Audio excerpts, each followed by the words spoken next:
I wasn't supposed to be in that office after hours, but then again, nothing about that week had gone according to plan. The firm had moved me into an old building on the edge of town, third floor, cracked window, the kind of place that still smelled faintly of cigarette smoke and old paper. My desk was a relic, heavy oak, dovetail joints, the kind of furniture that held other people's lives in its grain. It came with the job.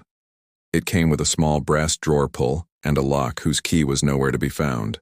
At first I thought the locked drawer was one of those quaint eccentricities, something the partners left for the cleaning staff, or a place to hide petty cash.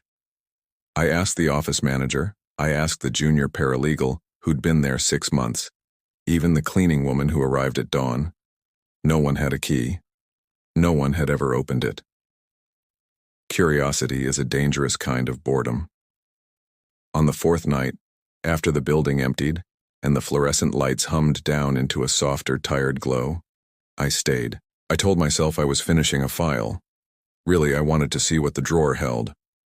There are small rituals people go through when they want to coax secrets into the light. I locked the office door. I unplugged my phone.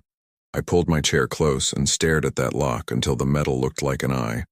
The air felt thicker than it should, like a room that had been holding its breath. I bought a locksmith the next morning. He was an old man with fingers like wire and a face that had seen too many late nights turning into early regrets. He tried 3 picks, a tension wrench, a short prayer under his breath. The lock clicked, but the drawer didn't open.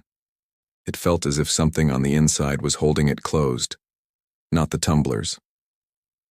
"That's not a lock problem," he said finally, wiping his palms on his trousers. "Something's lodged in there, or it's been sealed." "You sure you want to force it?" "Yes. I wanted it." We pried it open that afternoon with crowbars and the kind of impatient violence I still tried to justify as necessity. It came free with a groan and then fell away like a trapped lung, sliding out to reveal darkness. Actual darkness, the black kind you only find where light has been absent for years. Inside, on the felt lining, lay only 4 things: a small Polaroid, a childish rubber bracelet, faded pink like cotton candy left to rot, a matchbook from a chapel 3 towns over, and a folded scrap of paper with a single typed line: "We left her here, do not open." The matchbook crumbled in my hand as if made of dry leaves. The Polaroid's edges were yellowed and soft. In the photo, a little girl sat on a chair that looked shockingly like mine, her hair in 2 braids, eyes enormous and blank, smiling with the kind of practiced innocence you see on a school photo. The bracelet fitted a tiny wrist, not mine. The scrap of paper was cold, like refrigerated metal, but there was nothing else to explain it. I put the things back. The drawer slid shut on their backs like a lid on a coffin. For 3 nights after that, I wondered why I'd stopped at the paper's warning. Who had written it? Who had left a child's bracelet in a locked office drawer? Half the office speculated. Tenant rubbish, props for a missing persons case, some pathological collector's hobby. But hearsay does not make sense. Then the incidents began. The first time was small. A toy truck left at my desk when I'd been gone 5 minutes to the restroom. I took it outside and watched through the window as the empty street lay straight and blank beneath sodium lamps. There was no one there. The second time, my coffee went cold in a way that suggested someone, or something, had held it in its breath and then placed it back. On the third night, while I typed and pretended to read, a faint giggle threaded the room, high and thin as a violin string. I froze, hands over the keyboard. The laugh stopped as if it had never started.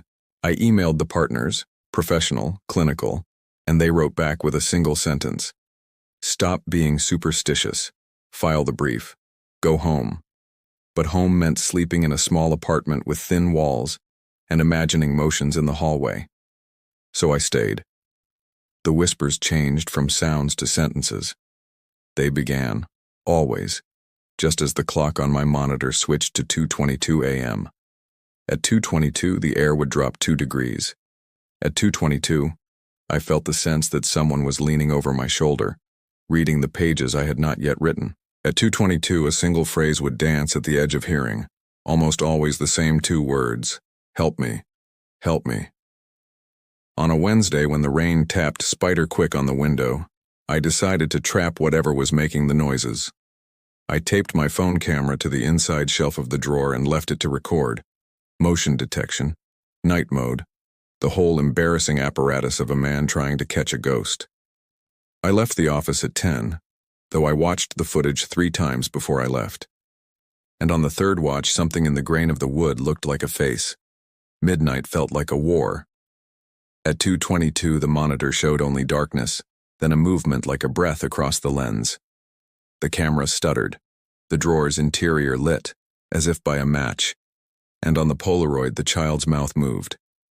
It was a whisper then, louder than ever. Not coming from the tape, the sound did not register on the file, but in my ears, as physical as the rain. "Don't leave me," it said. Not a voice so much as a pressure, a pleading that fit in the bones of my skull. I left the office that night with the drawer closed, the keyless lock now humming in my mind with meaning. I told myself that whatever was left inside was not mine to own. I told myself to forget the Polaroid and the paper note and the matchbook named after a chapel where funerals were cheap and prayers came with a price. I told myself the sensible things people say when rationality is about to crack. The next morning, the building smelled of wet wool and something coppery at the edges. My inbox had one new message with no sender. The subject line read, "I'm sorry."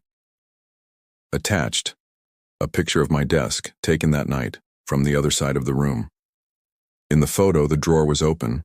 The little girl, her face now a blur of motion, stood in the doorway, looking toward where a chair should be, and on the felt lining, beside the Polaroid, a second scrap of paper had been placed.